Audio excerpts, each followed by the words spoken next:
Mañanas en Libertad, con Luis del Pino.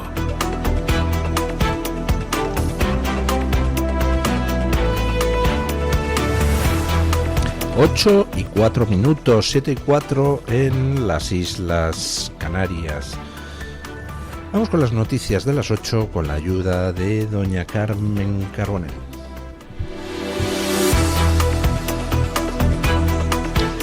Actualizamos la información a esta hora de la mañana recordándoles que la UCO permaneció ayer mismo casi 13 horas en la sede federal del PSOE en Ferraz, ejecutando el registro ordenado por el juez Santiago Pedraz de la Audiencia Nacional. Los agentes han hecho acopio de correos electrónicos, archivos digitales, controles de acceso, datos de vehículos, libros contables y documentos sobre pagos y facturas vinculadas a la trama del conocido como caso Leire Díez. La entrada de la UCO en Ferraz ha sorprendido a Pedro Sánchez en Roma, donde se encontraba de visita oficial. El presidente ha comparecido en rueda de prensa en la que ha asegurado que no veía motivos para retirar su apoyo a José Luis Rodríguez Zapatero tras conocerse el sumario del caso Plus Ultra.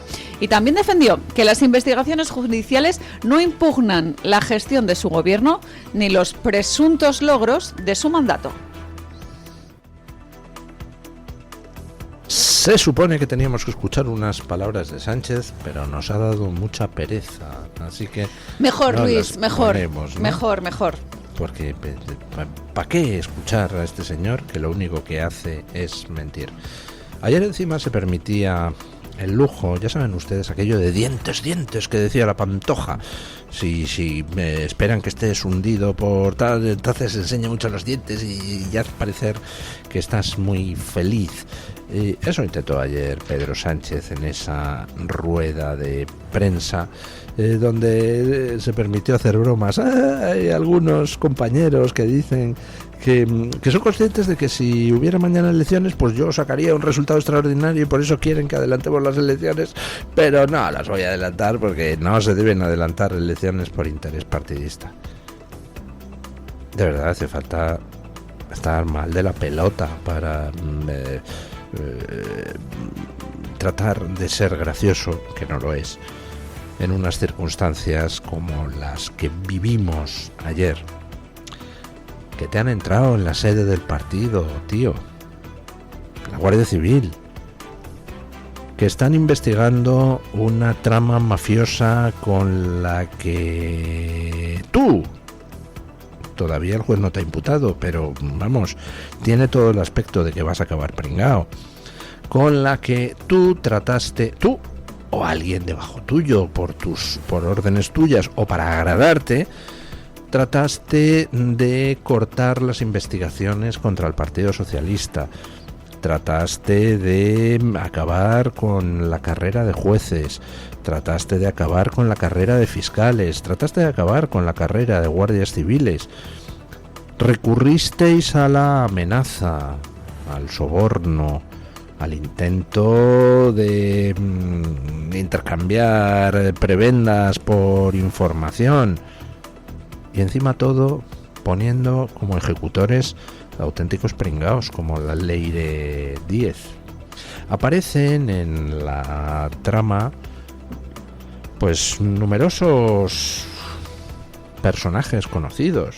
Por ejemplo, el auto del juez menciona a 2 o 3 abogados,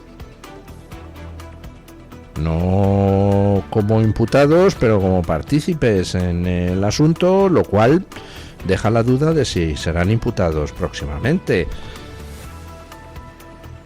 Se menciona en la trama a ese señor que pasó por la Moncloa así como fugazmente, fue nombrado y oiga, al cabo de pocos días dimitía cuando se produce toda aquella filtración por la que luego termina siendo inhabilitado García Ortiz. Me estoy refiriendo a Jon Antolín. Aparecen mencionados algunas otras figuras del entorno del Partido Socialista como Juan Manuel Serrano. Vamos a ver hasta dónde llegan las cosas y vamos a ver si no acabas tú en el banquillo, Sánchez. Por tanto, en fin, no intentes fingir que te da mucha risa todo, porque no te da ninguna risa. Sabes que estás acabado y no sabes cómo vas a poder resistir. Sabes que quieres resistir, pero no sabes cómo, porque no sabes ya hasta dónde va a llegar el asunto. Se está descomponiendo todo a toda velocidad, y lo que pasó ayer, más lo que pasó con Zapatero la semana pasada, más todas las investigaciones arrastradas de antes, te abocan a un panorama donde no va a pasar un solo día de aquí a los próximos 365, donde no vaya a haber 1, 2, 3 o 5 titulares sobre tramas de corrupción distintas en los medios de comunicación españoles. Todas las causas siguen progresando. Todas las causas desvelan nuevos hilos de los que tirar. Y esos hilos conducen a más imputados, conducen a más titulares escandalosos, conducen a más análisis de dispositivos electrónicos donde queda perfectamente reflejada vuestra bajeza, vuestra avaricia, vuestra hipocresía, vuestra estulticia también. Hemos visto muchos titulares que reflejan que detrás de todo vuestro postureo moralista, lo que había era unos tíos cutres que le daban a los polvitos blancos y a las señoras estupendas. Hemos visto a lo largo de todo este tiempo cómo detrás de vuestras apelaciones a la extrema, al peligro de la extrema derecha, realmente lo único que había era un intento de ocultar vuestra extrema corrupción. Y bueno, pues aprovecha mientras puedas, Sánchez. Sigue con tus chistes malos, pero vamos, no esperes que te los riamos. Lo de ayer, en la sede de Ferraz, pues no era pedir información para ver, oye, esta chica Leire Díez, dime qué sabéis de ella, porque mamma mía, menuda pieza. No. Lo de ayer era un auto demoledor en el que se imputa a Santos Cerdán como jefe de toda esa organización criminal con la que el Partido Socialista intentó parar los restantes casos de corrupción que afectan al Partido Socialista. 39 reuniones celebraron Santos Cerdán y Leire Díez. Escuchen. El nuevo registro de la sede socialista de Ferraz, como les contamos, es la gota que colma el vaso de una investigación bastante larga para aclarar las cosas de los diferentes casos de corrupción que acechan al PSOE. Aquí les estamos hablando del caso Leire Díez, la conocida como fontanera de Ferraz, que tenía un papel muy destacado en el PSOE, según se está conociendo a través de un informe de la UCO. Para que se hagan una idea, el juez ha contabilizado 39 reuniones entre Leire Díez y Santos Cerdán, el que fuera secretario de organización del PSOE, y más de la mitad se celebraron en la sede del PSOE en Ferraz. Concretamente 22 se celebraron allí y tuvieron lugar entre abril de 2024 y mayo de 2025. El propio Santos Cerdán era consciente de lo reveladoras que eran esas reuniones y quizás por eso solo quiso reconocer 2 encuentros. En el interrogatorio practicado al exsecretario de organización del PSOE, el exdirigente socialista reconoció que se había reunido en 2 casos en abril de 2024 con Leire Díez e insistió en desvincular las supuestas maniobras de la cúpula del PSOE. Recuerden que se sospecha del uso de 132 millones de euros, que es lo que se investiga en este caso, con serios indicios de financiación ilegal. 39 reuniones entre Santos Cerdán y Leire Díez. Recordemos que en sede judicial Santos Cerdán declaró que solo se había reunido con Leire un par de veces. Recordemos cómo el Partido Socialista movilizó a sus terminales para tratar de presentar todo el tema, pues como unos zascandiles que eran Leire Díez y un empresario amigo suyo y algún abogado y tal, que andaban pululando y que ofrecían al PSOE información comprometedora sobre cómo Villarejo pues había intentado chantajear al PSOE. ¿Lo recuerdan ustedes? Bueno, pues Pedraz dice que se reunieron Leire Díez y Santos Cerdán en 39 ocasiones, 22 de ellas en Ferraz, las otras 17 fuera de Ferraz. No era una zascandil. Bueno, miento, Leire Díez es una zascandil. es realmente pues como Pepe Gotera y Otilio en el MI5 británico. Pero era solo la ejecutora. Era solo la chica dispuesta a organizar las cosas. Venga, pim pam, y hablamos con este y hablamos con el otro. Pero el que ejercía las funciones de liderazgo de todo ese intento de corromper la justicia, de comprar testigos, de sobornar a fiscales, de sobornar a miembros de la policía y de la Guardia Civil, de amedrentar a otros miembros de la Guardia Civil con amenazas de expedientes y tal, el que ejercía la función de liderazgo, dice Santiago Pedraz, era Cerdán. Y quien pagaba era el PSOE, la gerente del PSOE, por eso está imputada también. El PSOE organizó, el PSOE pagó, el PSOE prestó sus inmuebles, incluidos los de la consultora de Gaspar Zarrías, ex vicepresidente socialista de la Junta de Andalucía, y el PSOE se encargó de gestionar la logística. Por ejemplo, reservando billetes para Leire Díez. Por tanto, todo lo organizó el PSOE.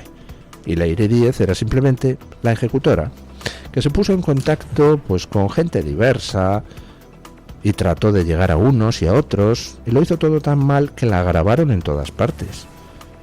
La grabó aquel empresario amigo de Aldama, la grabó uno de los guardias civiles a los que intentaba corromper.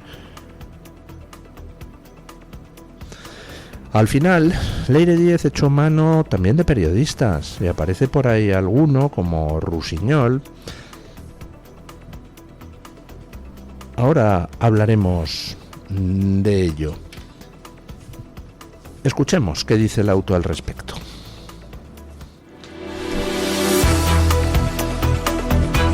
Les hablamos ahora de algunos nombres propios muy conocidos que aparecen también en esta investigación en una clara mención a las llamadas cloacas. En este entramado aparece Jon Antolín, el exdirector de comunicación del PSOE que llegó a ejercer como secretario de Estado de Comunicación. Según ha publicado El Confidencial, Antolín había sido señalado como la persona encargada de buscar y distribuir los fondos para apoyar las actividades de la llamada célula de fontanería del partido, integrada entre otros por Leire Díez, por Pérez Dolcet y por Patricia López. Parte de estos fondos se habrían destinado al apoyo económico de medios de comunicación específicos que eran utilizados como auténtico ariete mediático de la trama. Aquí se menciona a la periodista Patricia López, que falleció el año pasado y que habría percibido un pago de unos 20.000 euros mediante una campaña de publicidad a su medio llamado Crónica Libre. La que fuera periodista del diario Público ya había sido investigada por su relación con las cloacas y con el comisario Villarejo. El auto también recoge que el periodista Pere Rusiñol Costa se habría reunido con el fiscal Grinda para, según el texto judicial, ofrecer 300.000 euros a cambio de archivar determinadas causas o facilitar información sobre Alejandro Luzón, que precisamente es el jefe de la Fiscalía Especial contra la Corrupción y el Crimen Organizado, contra el que presuntamente querían acabar. ¿En qué sector no ha esparcido su corrupción el Partido Socialista? Porque hablamos de periodistas a los que se nombraba para puestos en Moncloa, de los que luego tenían que dimitir rápidamente a raíz de cosas al parecer relacionadas con los choriceos, con las actividades delictivas de García Ortiz. Se movilizaba a un periodista catalán para hablar con el fiscal Grinda, para tentarle, comprarle, para conseguir información sobre el fiscal anticorrupción. Se ponía a una periodista ya fallecida, Patricia López, de Crónica Libre, a trabajar con Leire Díez y con otros personajes en todo ese intento de conseguir información turbia sobre la UCO, sobre la Fiscalía Anticorrupción, y se pagaba con campañas de publicidad sacadas de el presupuesto de campaña electoral del Partido Socialista de Cataluña. Es todo una porquería donde estaban todos cooperando en una trama que lo que tiene de importante es que quien la dirigía, quien la pagaba, era el Partido Socialista Obrero Español. Esto no eran 4 pringaos brujuleando. Esto era una operación, dice el juez Pedraz, y por eso lo imputa, en la que el liderazgo lo ejercía Santos Cerdán. Y ojo, que el auto del juez dice que Santos Cerdán lo hacía, en palabras de alguno de los implicados, por orden del One. ¿Y quién es el One? Pues no es Juan Carlos, el rey emérito, no. Es Pedro Sánchez. Todavía no se ha imputado a Pedro Sánchez. Todavía no se ha imputado como persona jurídica al Partido Socialista. Pero se le imputará. Al uno y al otro. Por cierto, el pobre rufián no gana para sustos, porque cada vez que traza una línea roja, resulta que hay otra noticia todavía más escandalosa de corrupción, y entonces tiene que mover la línea roja un poco más allá. Chico, te va a terminar dando un lumbago de tanto agacharte para redibujar las líneas rojas. Ay, pobre rufián, con lo bien que se vive en Madrid y que se va a tener que ir. Lo siento, chavalote. Bueno, caso Zapatero.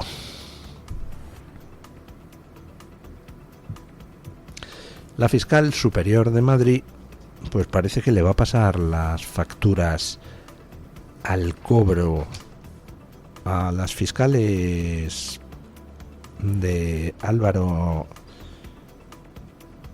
García Ortiz. Escuchen. Vamos a hablarles ahora de otro caso, el caso del fiscal general del Estado, Álvaro García Ortiz, porque la fiscal superior de Madrid, Almudena Lastra, ha abierto un expediente contra la fiscal provincial Pilar Rodríguez y contra la fiscal María Luisa Llop, que en el año 2021 solicitaron el archivo de la investigación sobre el rescate de Plus Ultra.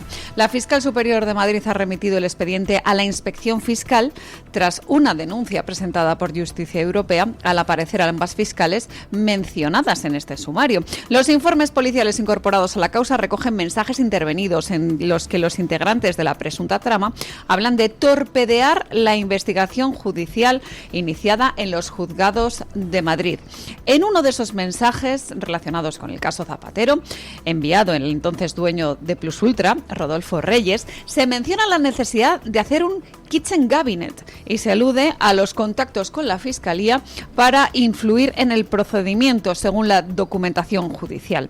El expediente se abre en los últimos días de mandato de Almudena Lastra, después de que la fiscal general del Estado decidiera no renovarla en el cargo el pasado 30 de abril. La investigación sigue su curso en la Audiencia Nacional, donde se analizan posibles responsabilidades, también en el rescate público de 53 millones de euros concedido a la aerolínea, mientras que la Fiscalía evalúa ahora la actuación de las dos fiscales mencionadas en este procedimiento.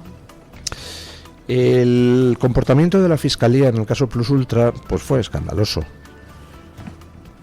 Y ahora Almudena Lastra, esa fiscal, que es una fiscal de izquierda, pero que se salió de la Asociación Progresista de Fiscales viendo, pues hombre, que lo que estaba haciendo Álvaro García Ortiz era completamente inmoral. Y cuando García Ortiz intentó pringarla en aquello del novio de Ayuso, le dijo que ni hablar, que ni de palo. Y fue la que en el juicio a García Ortiz declaró, como le dijo, oye, que habéis filtrado esto, y el otro le contestó, eso ahora no importa. ¿Recuerdan ustedes todo aquello? Bueno, pues Almudena Lastra, que viene de la izquierda, la han crucificado todos aquellos que querían salvar al delincuente García Ortiz. Igual que quisieron salvar al delincuente Ábalos o al delincuente Cerdán o anteayer a Zapatero, y ahora intentan también con Sánchez. La pusieron a caldo a Almudena Lastra.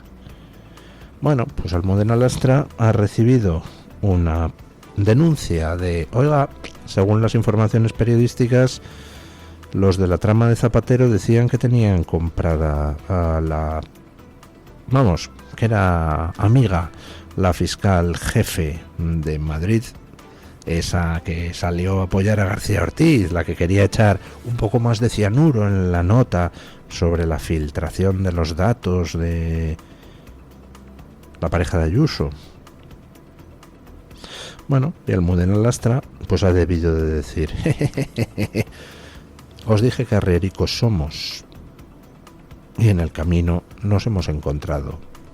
Apertura de expediente para averiguar qué puede haber habido de delictivo en la actuación de esas dos fiscales, la fiscal jefe de Madrid y la fiscal del caso Plus Ultra, cuya actuación fue un tanto extraña. Vamos con doña Diane Hernández para que nos cuente qué trae hoy en portada Voz Media. Buenos días, doña Diane. ¿Qué tal, amigos de Mañanas en Libertad? Desde Voz.us le traemos este jueves algunas de las noticias de Estados Unidos y el mundo que puede revisar en nuestra página web. México y Washington iniciaron las negociaciones formales del Tratado de Libre Comercio de América del Norte, que se producen bajo las presiones arancelarias del presidente Donald Trump. El TECMEC, como también se le conoce y en el que además participa Canadá, debe ser revisado cada 6 años y esta es la primera vez que sucede desde su firma. Es vital para la economía mexicana, que tiene a Estados Unidos como principal socio comercial y destino de más del 80% de sus exportaciones. Tenemos también que la exfiscal general, Pam Bondi, confirmó que le diagnosticaron cáncer de tiroides y que se estaba recuperando del tratamiento para la dolencia. Bondi confirmó su estado de salud a CNN, asegurando que se encontraba bien. La exfiscal general sirvió durante más de un año en la administración Trump, durante el cual atrajo considerables críticas por su manejo de los archivos Epstein, además de varios enjuiciamientos políticamente sensibles. En otro orden, le contamos que el Departamento de Estado mantiene activo un sistema gratuito que permite a padres y tutores legales en Estados Unidos recibir una alerta inmediata si alguien intenta tramitar un pasaporte estadounidense a nombre de un menor dentro del país. La herramienta, diseñada para prevenir casos de sustracción internacional infantil y conflictos de custodia, funciona como un mecanismo de aviso temprano y busca añadir una capa adicional de control antes de la emisión de dicho documento. Más detalles sobre este tema en la web. Más información también del día a día en Voz.us, en nuestra aplicación y, por supuesto, en nuestras redes sociales.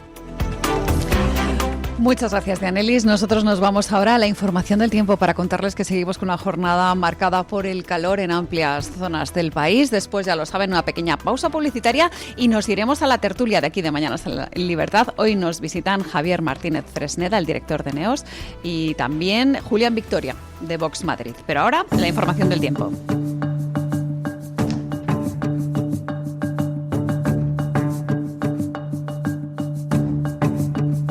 El tiempo en Radio Libertad. Como les contamos, seguimos con calor. Hoy van a predominar los cielos despejados en la mayor parte de España. En Galicia y en el norte de Canarias veremos algunos intervalos nubosos y por la tarde crecerán nubes de evolución en zonas del centro y de la mitad norte peninsular, con posibilidad de alguna tormenta aislada, sobre todo en áreas de montaña. De nuevo tendremos nieblas costeras en Galicia y en el Cantábrico. En Canarias habrá calima ligera que también podría llegar a alcanzar de forma débil al oeste y al sur peninsular. Y en cuanto a las temperaturas, como les decimos, van a bajar en Canarias, en el Cantábrico Oriental y en el norte de Galicia, pero suben en regiones mediterráneas. Se van a mantener muy altas para la época del año en la que estamos en buena parte del país, con máximas en torno a los 34 o 36 grados en amplias zonas. Y atención, porque llegaremos a los 38 grados en los valles del Guadiana, Guadalquivir y Ebro. Noche tropical también en el sureste, en el centro y en el Ebro. Tu voz, tu libertad, tu radio. Radio Libertad.